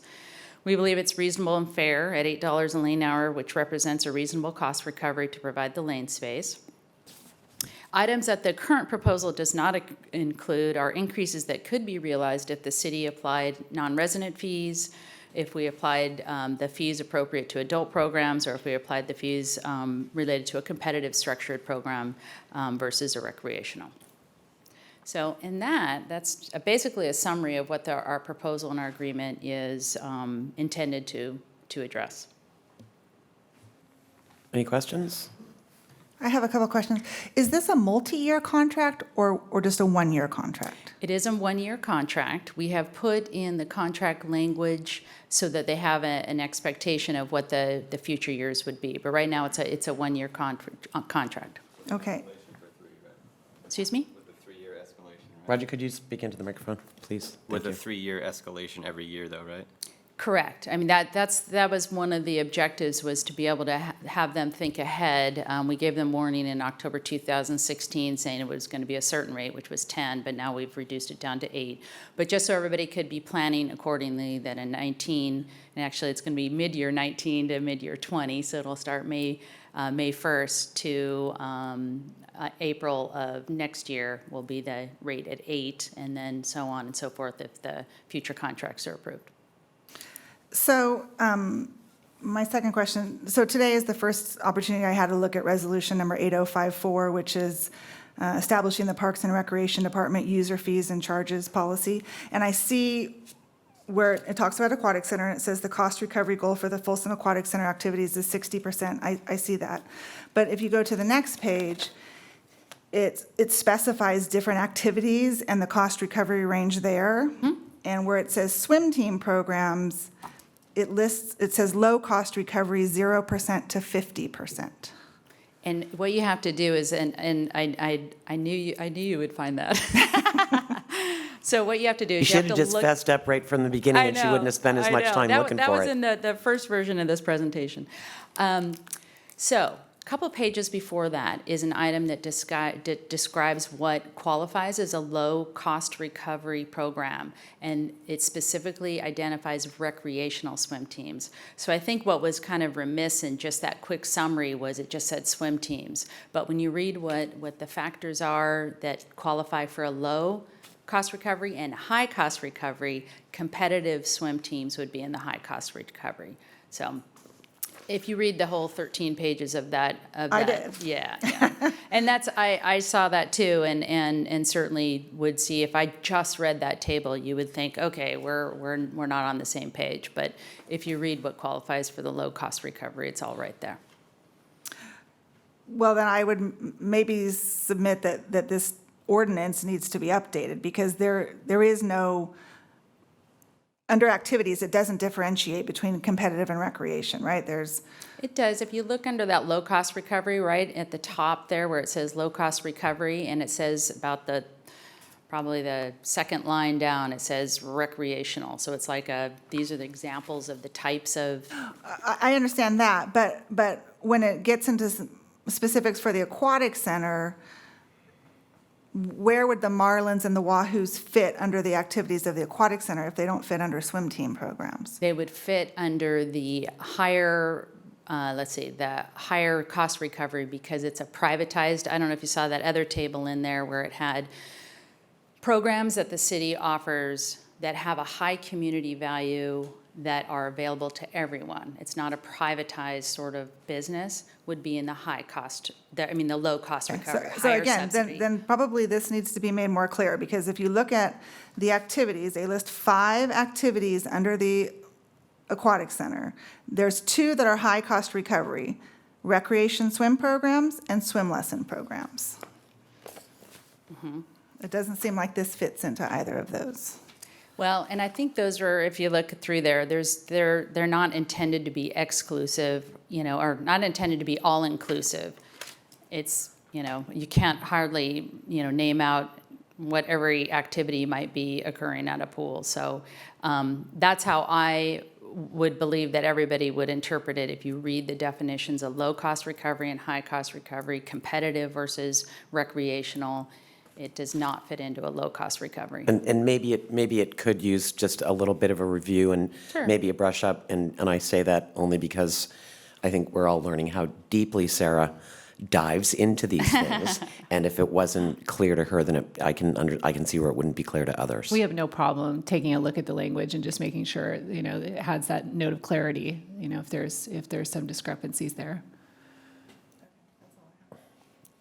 Any questions down there? I have one question. So as we've talked about this over the last couple of weeks, it's been made clear to me that the Marlins Club was instrumental early on in sort of promoting that pool and getting it built.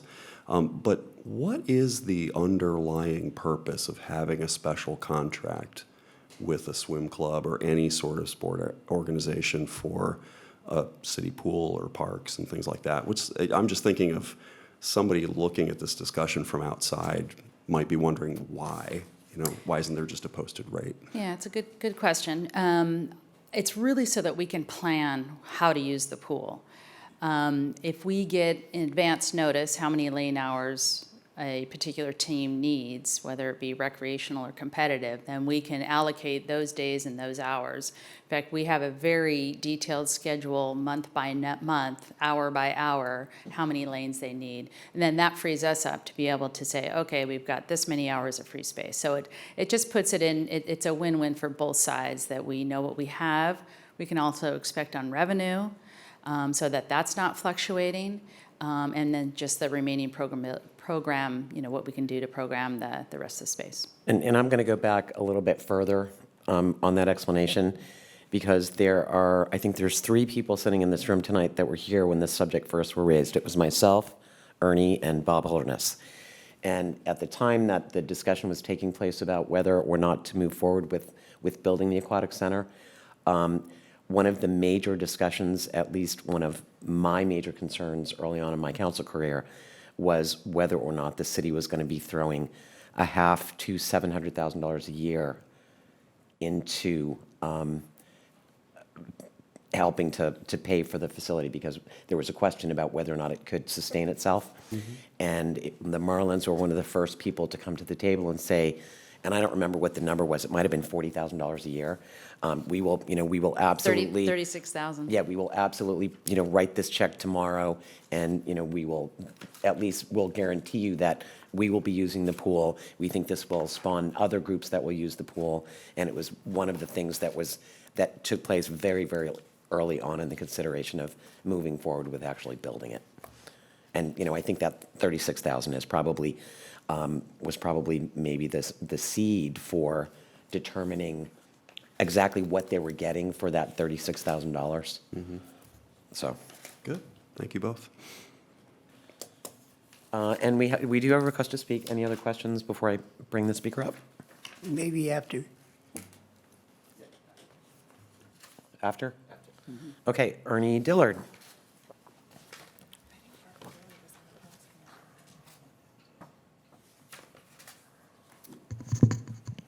Ernie Dillard, Sierra Marlins. Again, appreciate your time. I know I spoke earlier on behalf of the Marlins. I want to thank Chad and Lorraine as well, because I myself have met with them multiple times, and I know our coaches met with them as well as some other people from our board. And one thing I can honestly say is I know the meetings in the beginning were different than the meetings towards the end. And that's one thing that I'd really like to focus on is, at the end of our meetings, it seems like we're opening up and trying to have some conversations on what can we do to, help the situation for the Marlins as well as the community's pool. Everyone wants the same thing. We want to pay our fair price. It was a big increase that we're looking at. So absolutely, we wanted to go through the process and, talk in front of you guys and let us know where we're at. There's definitely some things there that I think we're working closer and closer together, and hopefully we can find some other ways to grow the program. We talked about the Masters. I know they came in and spoke, and they want to thank you for your guys' time, because that was a part of it as well. The 1-year contract I know we're looking at, you guys mentioned the possible rate increases, the years following. So it's, to me, when we looked at that, it's like, hey, this is what you can expect over the next 3 years. But I'm assuming since it is a 1-year contract, we'll have to sign again and add another contract. But, we don't want to be here every year talking about, hey, what can we do to help our rates? We want a program that's working for everyone. And I'm really hoping for open dialogue even more between, Chad and the swim teams, where if, we're struggling financially with some of the rates that we've moved up to, and all of a sudden we're looking at going to 9 or we're looking at going to 10, maybe we have some conversations and see what we can do here, because it absolutely is something, when our team did commit to coming here and being a part of those first years, we want that to extend for quite some time longer. And, we're doing our best to address those situations. And I think money's important, and I know you guys have to make decisions based on budgets, but we also want to look at, hey, what's best for the kids? What's best for the swimmers? I know we've lost a team like the Tiger Sharks, and I think sometimes we make some aquatic decisions without really knowing how it's going to affect other teams in the community. And maybe just make sure we have those conversations. Feel free to reach out to me. Chad knows this, Lorraine knows this. I'll have absolutely any input I can do that. But again, I want to thank you for the process. I want to thank you for having the opportunity to speak on behalf of the Marlins. And just, keep everything in mind when you're looking at the rates and those type of things. Okay, thanks. Do you have anybody else? No, that was our last I want request. to address Ernie. Sure. There's too many Ernies in the room now. It could be more, but I kept them home. The relationship between the Marlins and this city have been good. Without their support back in 2000, 1999 maybe, we probably wouldn't have that pool. Yeah, absolutely. Okay, that's your kids carried the signs and made the protests at the thing. I think Bob Holdness was the mayor at the time, I think. So we never forgot that. The Park and Rec people never forgot the support. But again, it's a money issue, okay? No, I understand that. And we have and you've been very successful in raising money, okay, and trying to keep your fees down because you are an elite organization. But you've done a good job from every indication that I know of trying to help the kids keep your salary and hire highly qualified coaches. Absolutely. So you've done a good job. So I think this should not hinder or hurt our relationship between the Marlins and the city. Okay, I think maybe a couple bumps, they heal, and then we go forward like we did since 2000. Yeah, no, I wouldn't think anything different, and, we brought information to share with you guys. That was absolutely it, sharing the information, getting it out there, and having more positive discussions for everyone. Right. I Great, couldn't thanks. sorry, thanks. I couldn't tell, are you for or against a multi-year contract? Are you advocating on having a longer term, or are you good with the 1 year? Well, I understood that this is a 1-year contract. Next year, we're going to sign another contract for another year, and then we're going to sign one for another year. I would tell you the 5-year contract we were in before seemed great because the rates were consistent and low. But when other teams started in Folsom and we had issues with not as many numbers, we didn't have the flexibility to really lower our lane space because of that contract. It would have, from what I understood, that we had to open up a whole other contract, and Chad and I have talked about that. So I think a multi-year contract could be good, but just like a 1-year contract, I know one issue that we have is we look at right now in the spring we might have 150 swimmers, but after summer rec season ends and we pick up more swimmers, we have 190 swimmers. And we don't have the lanes to put them in because we don't have the flexibility to add lanes, at our current rate. Those are some things we've continued to talk with Chad and Lorraine about. And so a multi-year would be great because I think it's a positive, but. Well, a multi-year is great as long as your organization's growing, but it kind of sucks if it's shrinking. And Exactly. we can't have it always because the staff needs to be able to plan for how many lanes they need to have available during what hours and Absolutely. know what kind of revenue streams coming in. Yeah, and I would say whether it's multi or a single year, just some flexibility, because again, when you commit to a year in April, you don't know what you're going to look like in September, and some flexibility there, and I know those are some things we're trying to work on. And my last question was, it's no doubt you guys bring a significant amount of tourism revenue to the city, especially when you're holding events like you just did. But have you had any talks with FedCor or the Chamber or anything on offsetting some of your costs with? We're working on some different ways to approach that. I know the example in Roseville is more of a Placer County Chamber support. Well, I It's a think, but I think it's a very different situation in Roseville because Yeah. that program is basically a significant amount of their funding to make up for what the city of Roseville would otherwise be losing on their aquatic center is made up by the chamber or tourism in Roseville.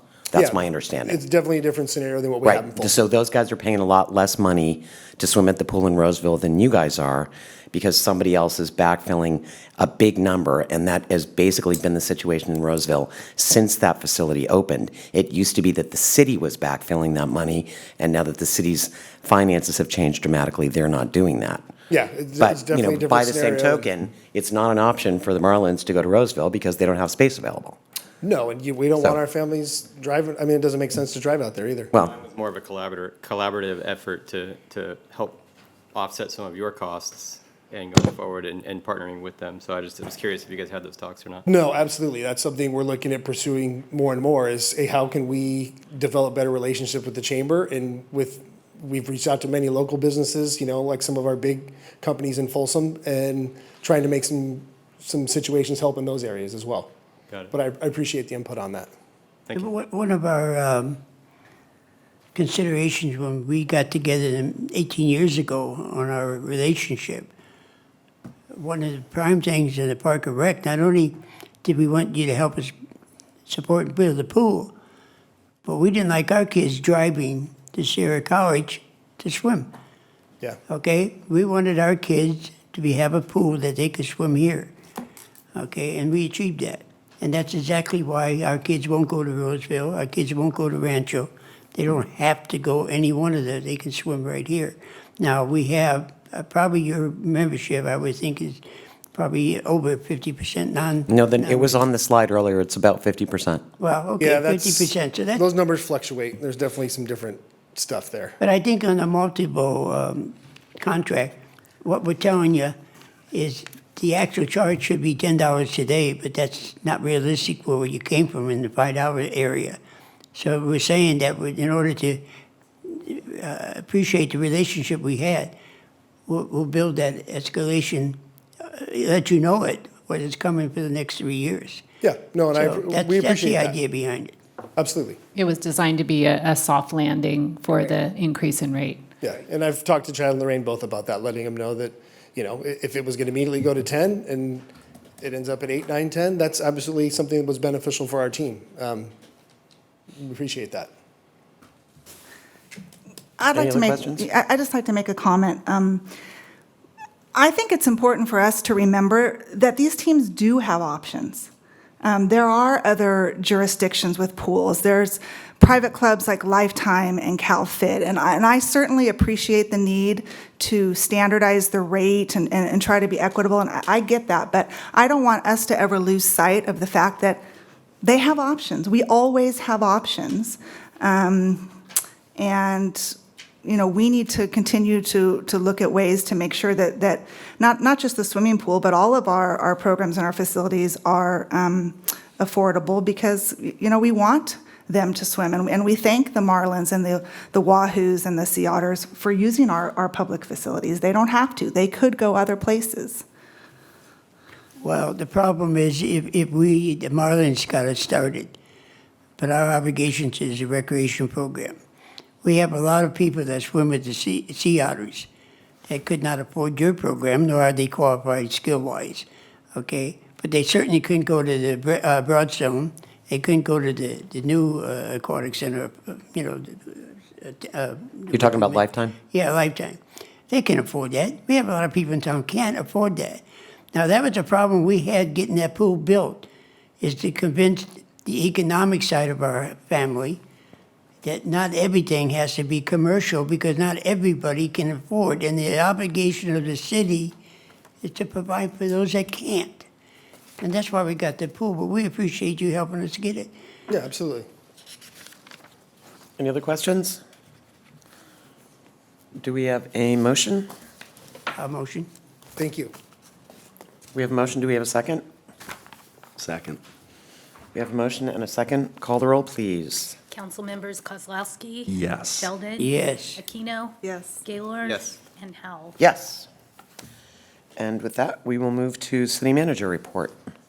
Good evening, everyone. I wanted to share that Folsom has received 2 more accolades to add to our growing list. We were recently named as the 19th safest city in the nation by reviews.com, and we are currently the 2nd best West Coast city to raise a family, according to Smart Asset. I wanted to remind everyone that beginning Monday, April 22nd, which is a newly rescheduled date, we are going to be beginning a full 10-day closure of Iron Point between East Bidwell and Cabot Road. And the goals of the project are to eliminate maintenance and safety issues related to damaged railroad tracks and to provide better ride quality for vehicles and bikes on Iron Point Road. I think there's also a storm drain component to that. There likely is. I do not see that here in my notes. The but first you're disruption, probably I think, right, was a Mayor. water line, and I think now they're doing a storm drain. You're probably right, Mayor. Thank you.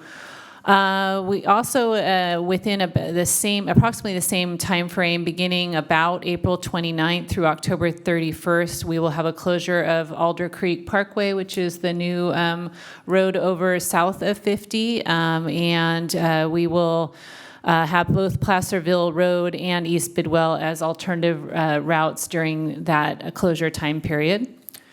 I wanted to invite everybody to join in Trails Day and Arbor Day on April 13th from 9 to noon. You can, we need volunteers to help with trail enhancements and tree maintenance and planting along trails and open space.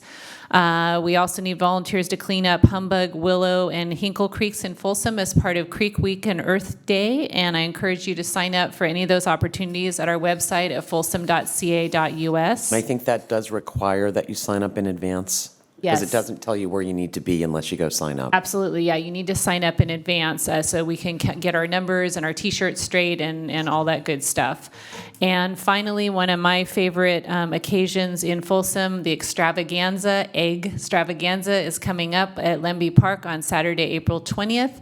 The festivities begin with an 8 a.m. pancake breakfast, and the egg hunt featuring 25,000 eggs starts at 10 a.m. sharp, and I would bet all those eggs will be picked up by 10:02. So be sure you get there on time.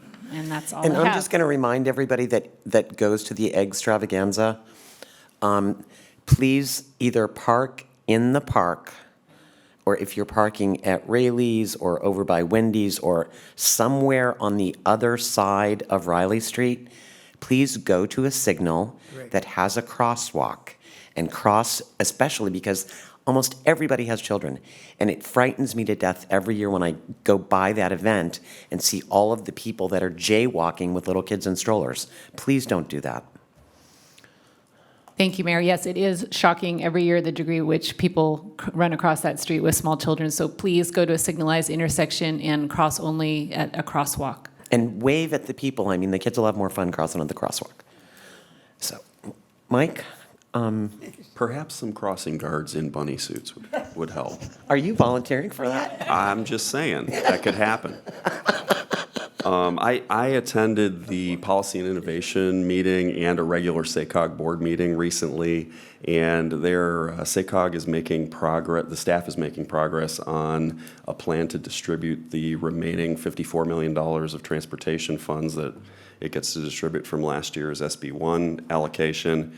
What it seems like it is coming down to is a program that will have a streamlined application in the next month or so, will be available to the city and other member agencies, where you can have partially funded programs from last year reconsidered for additional funding. Does that mean we're going to get the $2.5 million for the connector? That is right on the top of the list, and the Connector JPA has been very aggressive in their request for that And I think additional they're going to $2.5 get million. more aggressive. They have their support for that. Good. But what the staff has recommended is doing a three-part program where part of the money will be issued to programs that have merit that were partially funded. Part of it will be for new projects that are focused on state of good repair. So if we have something that we'd like to apply for, you can get, in theory, at least up to $3 million in a grant for a project like that. And then smaller grants for planning and project development for future projects that might be part of the 2020 funding round. So all three of those things will be available to the city. We don't have a city-promoted, partially funded project, but the Connector JPA is one. Regional Transit has asked for a significant additional amount of funding to replace vehicles and to supplement the Gold Line improvements. Yes, so there's a whole series of things that... Based on the RT board meeting last night, just to finish that, you're just saving me from some of mine. They're looking for $20.2 million for replacement vehicles and $18.9 million for the double tracking. Yeah, so there's $54 million available, so RT can't have all of that, probably. But there was, just in the partially funded projects, I mean, there was $119 million of ask from other folks. So the $2.5 million, I think, is probably a pretty I don't know, if I had a bet on as a horse race, I would say that's likely to happen. RT's full ask is probably not going to happen, but we'll see what happens. Oh, you should have heard the rest of their ask from last Oh, week. my God, I can only imagine. So that's going on. Second thing is SACOG has a youth leadership program to get high school students involved in planning projects, and I volunteered the conference room at our office at Johnson Controls for the last Saturday of this month, so that they could have their working session there. So I'd like to invite the council and any staff that might be interested in sitting in on that. A bunch of high school students from the region will be working on the projects that they've been working on over at Johnson Controls. So can you make that information available maybe to Yes. Pam's office? So Happy to. So we don't have to tell everybody where Yeah. your office is? Yeah, okay. You can come visit me. There's a lock on the door. You have to ring the bell. So that's all I have. Thank you. Okay, Roger? Yes, so I didn't want to speak when Aaron spoke, but regarding Hildebrand, I had a few points that I did sit out there from about 4 to 4:50. And the points that I took, there were well over 100 cars during that time. The average speed, looking at the speed sensor, was 30 to 40 miles an hour. 80% of them ran the stop sign at all 3 points, typically going from, if you turn left onto the street up to El Dorado and then or turning right, they just ran them all. And then 90% of those cars were all speeding, so in between that 30 to 40. So I would absolutely challenge everyone up here to go sit out there. And that was at 4 o'clock, so I couldn't sit out there any longer, but I can only imagine at 5:30, 6 o'clock when everyone's starting to come back and everything. So it's a big issue. So I just wanted to make sure I put that on there. And then I also wanted to just give my condolences to fallen CHP Sergeant Steve Lacone, who passed away on the 4th. So with that, that's all I have. Any news from AQMD? There is, I didn't bring it with me, but there's a plan, I wish I would have brought it, but there's a plan to basically work with the school districts in the area to do localized air monitoring. So when we have issues like wildlife fire, or with the fires and all that stuff, some of the newer schools with the filtration systems are actually safer for kids to be there than they are to be at home. So they want to be able to register those points at the schools.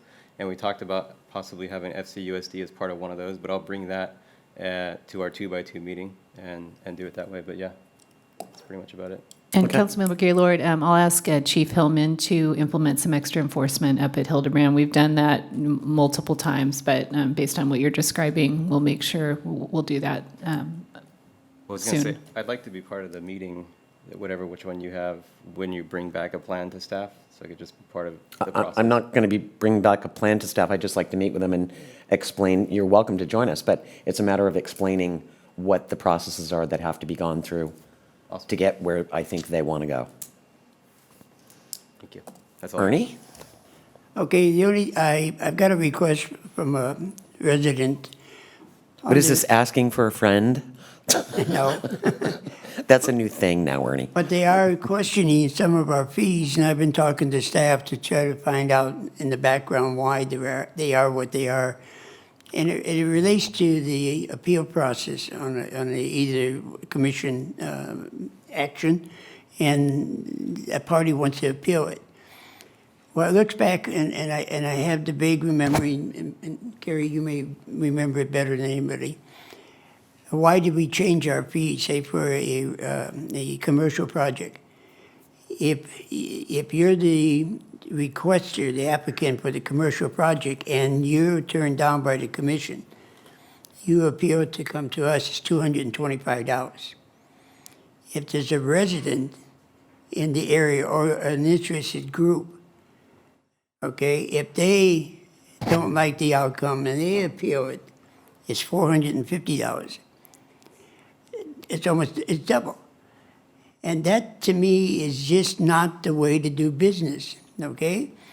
Now, I think if I remember, you probably, and the city manager just told me tonight a little bit, I think the fee came about that we had people just arbitrarily, with no reason for it, making appeals on anything at the $225 because it's not refundable.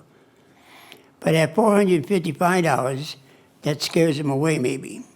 But the problem, you scare away the valid one, and I'm not going to name names, but there was an appeal of a process, there should have been an appeal of a process that we approved a residential house in a development area I think it's more than 2 years ago, maybe 3 years ago. That should have been appealed to come up to here, but the $455 of the resident next to the house going up did not make the appeal. And that's been a nightmare for the city, for the resident, okay? Had it been 225, there'd been no question. 450 stopped it. And that person had a valid reason to appeal it, and they did not.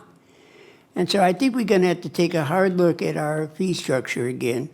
And I think in some cases, if a person is actually, or a group is justified in their appeal, it's not just, off the wall, a troublemaker, so to speak, then we should consider changing that fee or giving a waiver. And I know we can waive fees. This council can waive fees, I'm sure. But I'm just throwing that out now because we have to look at that because that's not the democratic process. That's for a developer to pay $450 for an appeal. That's a piece of cake. That's just throwing into a multi-million-dollar, many $100,000 project. To an individual, to a group to come up with that, that's a lot, and it's not refundable. If you win, you still pay it. So I think we're going to have to take a hard look at that. And Jim and Steve, I'd like to see afterwards and have a little discussion in that area if you have time. That's all I got. Sarah? And I will just quickly report out on one of the regional bodies that I am assigned to, LAFCO. For those who don't know, Local Agency Formation Commission. It is a state-mandated commission. Every county in California has one. And the LAFCOs are basically tasked with approving annexations, boundary changes, spheres of influence, all that kind of stuff for cities, counties, special districts, which would be like water districts, fire boards, not school districts. But we have a 7-member commission for Sacramento County. So the county has 2 permanent seats. The city of Sacramento has a permanent seat. We've got 2 special districts, 1 member of the public, and then the other cities in the county besides the city of Sacramento, we rotate. So Elk Grove had it for the past 2 years. Folsom is sitting on there this year and next year.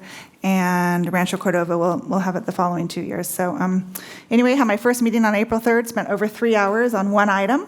The city of Sacramento wanted to annex a portion of the county. But anyway, I'm enjoying getting to know some of the regional issues and meeting some of our counterparts from other areas. So thank you for allowing me to do that. Okay. I attended the regional the regional transit meeting last night, and they were given a gold standard, which is the highest safety standard that transit agencies can achieve. Throughout the country, there are 6,800 that basically TSA oversees. TSA kind of acts, Transportation Safety Administration, like the same people as at the airport. They oversee transit agencies as well as airports, so they're kind of a combination of the Federal Transportation Agency as well as Homeland Security. Total of 6,800 agencies, 92 applied for evaluation. Of the 92 transit agencies that were evaluated, RT was one of only 7 to be awarded the gold standard. That is a dramatic improvement for just a few years ago. They currently have over 1,000 cameras in place, and that was a huge honor for them. So, and they were given 98% out of 100. So the board instructed them that we wanted to see 99 or 100 next year. So they've been given that gauntlet to run through. There's not a lot going on in terms of regional sand. Sewage is flowing well. That's a good thing. There's always water legislation that the region is looking at, but nothing that's particularly alarming at the moment. What